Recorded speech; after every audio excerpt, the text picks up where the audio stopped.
নমস্কার প্রিয় বন্ধুরা, ছাদ বাগানে সকল বন্ধুদের স্বাগত। আজকে আমি রয়েছি আপনাদের সাথে যে আমার আমড়া গাছ, থাই ভ্যারাইটির আমড়া গাছের ফলন বিষয় নিয়ে, যে এইরূপ ফলন আপনার এসেছে কি না।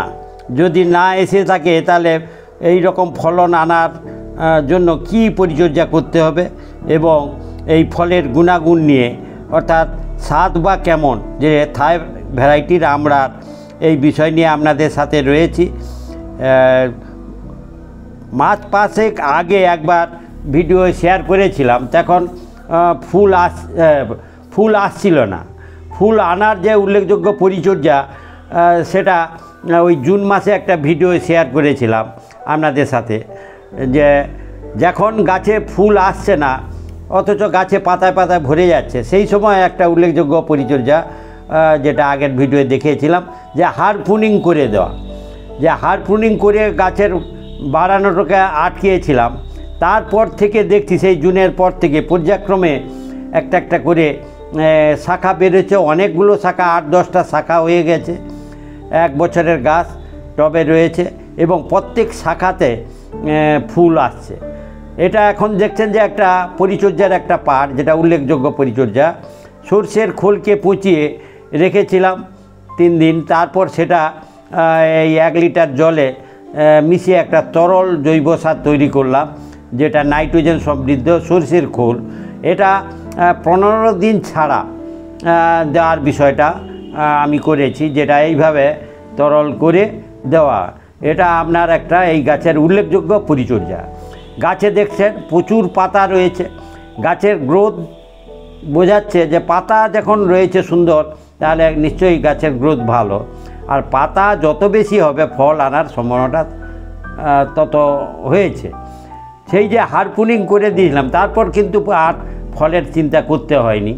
দেখা যাচ্ছে যে গাছে সবসময় ফুলও রয়েছে, ফলও রয়েছে এবং একটা যে ফুলের মঞ্জুরি বেরিয়েছে, তাতে প্রত্যেকটা 8টা-10টা করে ফল রয়েছে।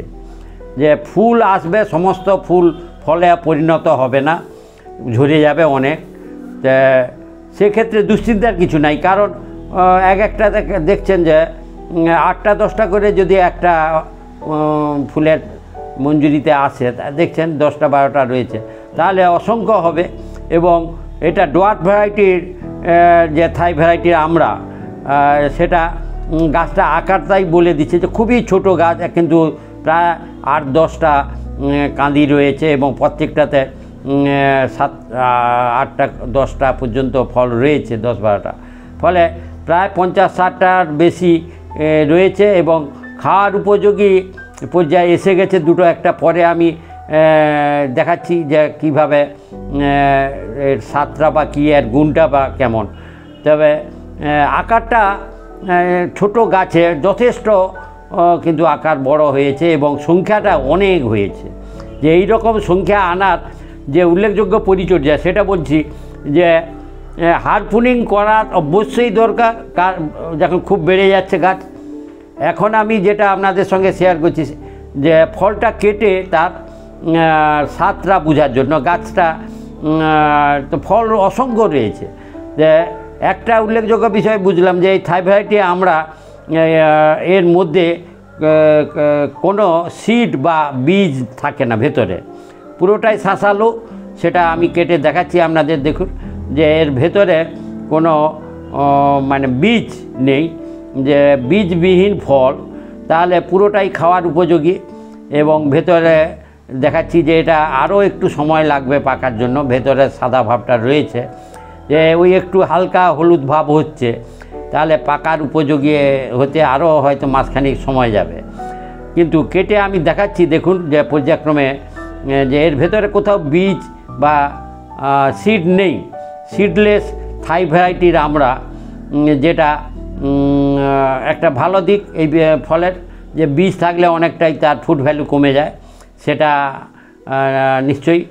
আর স্বাদের বিষয়ে বলি, যে আগে আমি আজকেও খেয়ে দেখছি যে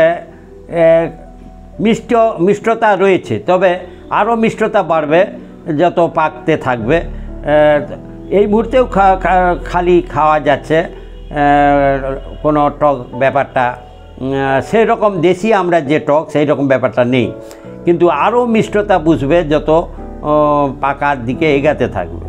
তাই বন্ধুদের বলছি, আপনারা এই রকম একটা থাই ভ্যারাইটির ডোয়ার্ফ থাই ভ্যারাইটির আমরা গাছ আপনারা টবে লাগান, যেটা অল টাইম, যে গাছে সবসময় দেখছেন একটা দেখালাম ফুল হয়ে আছে, হ্যাঁ, এবং তার একাধিক পর্যায়গুলো রয়েছে, কোনোটা পাকার উপযোগী হয়েছে, কোনোটা হয়তো আরও একটু ছোট, তার থেকে আরও ছোট, এইরকম সমস্ত পর্যায়ের ফলগুলো রয়েছে।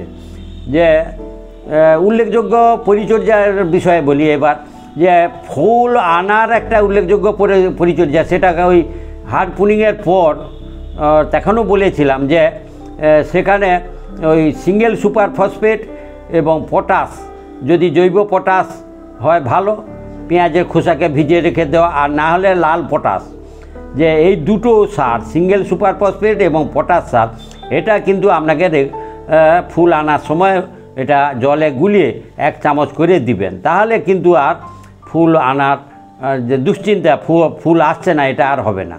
তাই আপনারা এইভাবে পরিচর্যা করুন। আর জল দেওয়ার বিষয়টা লক্ষ্য নজর রাখা, এইভাবে আপনারা পরিচর্যাগুলো করুন, এবং অল টাইম বাড়িতে যেতে আমরা সে কাঁচা অবস্থায় নিশ্চয়ই চাটনি করে খাওয়ার উপযোগী টক, এবং পেকে গেলে একেবারে মিষ্টি আমরা যেটা সিডলেস থাই ভ্যারাইটির আমরা নিশ্চিত তার যে স্বাদ সেটা খুবই ভালো। আর আপনারা এতক্ষণ আমার সাথে থাকলেন, সেই জন্য আপনাদের অসংখ্য ধন্যবাদ। আর আপনারা আমার সাথে এইভাবে থাকুন, সহযোগিতা করুন, আর আপনারাও ছাদ বাগান এইভাবে ভরিয়ে তুলুন বিভিন্ন ফুল ফলে। আর ভিডিওটি যদি আপনাদের ভালো লেগে থাকে তাহলে আপনারা পরস্পর কমেন্ট করুন, শেয়ার করুন, লাইক করুন, আর সাথে সাথে পরবর্তী ভিডিও পাওয়ার জন্য সাবস্ক্রাইব করবেন। ধন্যবাদ বন্ধুরা।